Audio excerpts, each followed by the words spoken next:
A cooperação é um imenso aspecto do ministério que muitos de nós simplesmente não entendemos, porque a verdadeira amizade com Deus é estranha para nós. A maior parte do mal-entendido ocorre porque não sabemos quais dos nossos desejos vêm de Deus, e quais são carnais. A própria palavra desejo em inglês, desire, é composta do prefixo desire, que significa o Pai. O desejo é, por natureza, do Pai. Mas antes de virmos para Cristo, os nossos desejos são corrompidos, porque o desejo é gerado a partir daquilo com o que temos comunhão. Se tivermos comunhão com a ganância, os nossos desejos serão gananciosos. Se tivermos comunhão com a pornografia, os nossos desejos serão de perversão. Se tivermos comunhão com a ira por causa de uma mágoa passada, o nosso desejo será de vingança. Mas quando temos comunhão com o Pai, os nossos desejos são puros. Lembre-se do que Jesus disse. Por isso, vos digo que tudo quanto em oração pedirdes, crede que recebestes, e será assim convosco. Marcos 11 versículo 24. O que você deseja quando está orando? O que você deseja naquele lugar de comunhão com o Senhor?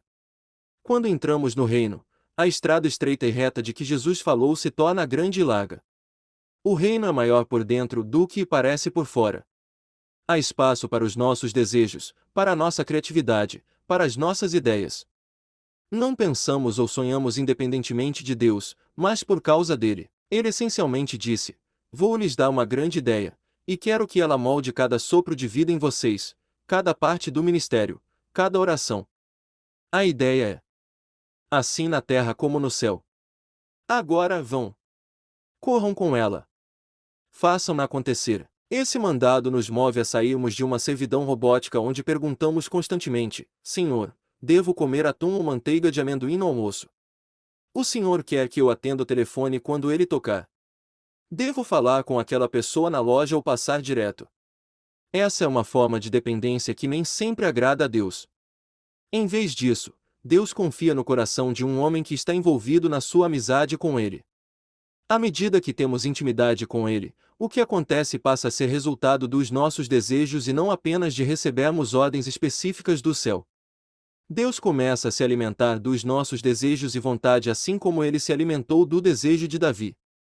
O templo não parece sequer ideia de Deus, mas foi bom ele tê-lo colocado no seu livro e ter feito dele uma grande parte da sua obra no planeta.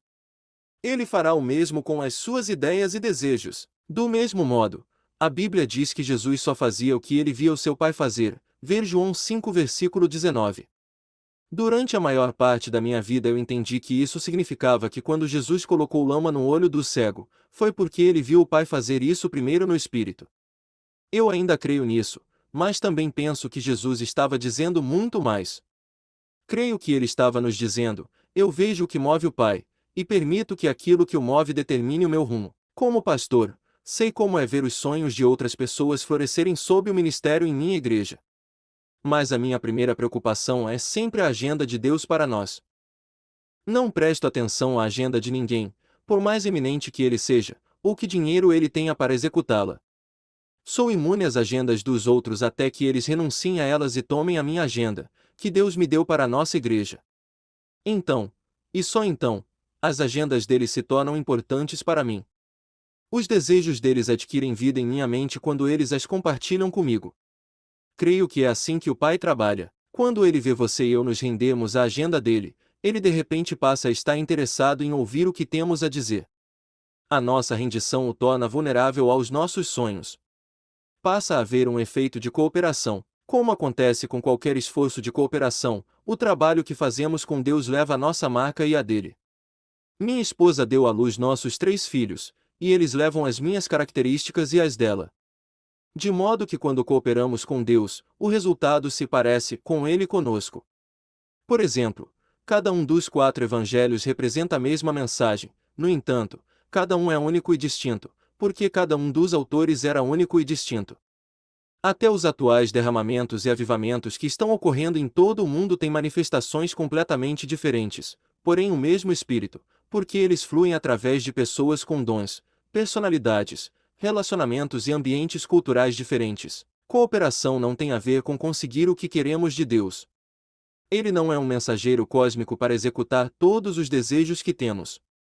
E ele também não carimba todos os sonhos que levamos a ele. Mas se Deus cancela um dos nossos sonhos, é apenas porque Ele tem um melhor em mente. E Ele prefere ouvir você sonhar a ver você se acovardar diante dele perguntando qual é a sua tarefa seguinte. Criatividade abundante. Sonhar com Deus desvenda reservatórios profundos de criatividade em cada pessoa, em diferentes áreas de dons e talentos. Mas em muitos setores da igreja, a criatividade está confinada porque as pessoas temem os seus desejos e sonhos. A religião, cruel e monótona, reprime o impulso criativo que Deus colocou dentro de cada pessoa. Cada um de nós tem o direito e a responsabilidade de se expressar criativamente na área da vida que nos interesse, seja ela qual for. No entanto, muitos de nós temos o terrível hábito de fazer as coisas da maneira como sempre fizemos, por razões de medo e segurança. Somos descendentes do Criador, mas nos apegamos aos métodos velhos e desgastados. Pedimos a Deus para fazer coisas novas através de nós, mas esperamos que Ele as faça de uma maneira familiar. Muitos cristãos oram, e quando a mente deles divaga, eles pensam que é o diabo que os está distraindo. Esse pode ser o caso muitas vezes, mas talvez o nosso diabo esteja ativo demais, e o nosso Deus inativo demais. Quando a sua mente divaga, talvez Deus esteja levando você a soluções criativas para os problemas. Você talvez esteja resistindo a ideias do céu e se agarrando a uma prática de oração rígida e religiosa.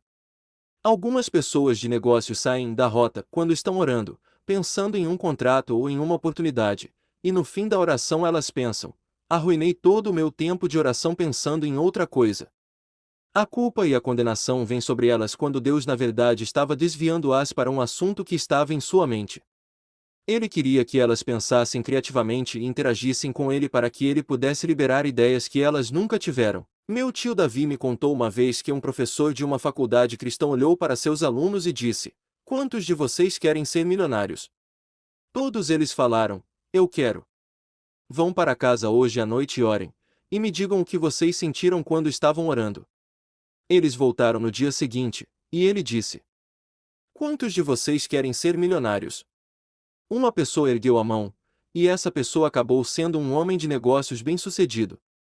O ponto era que nesse relacionamento com o Senhor há uma troca na presença dele, e essa troca molda paixões e sonhos em nós.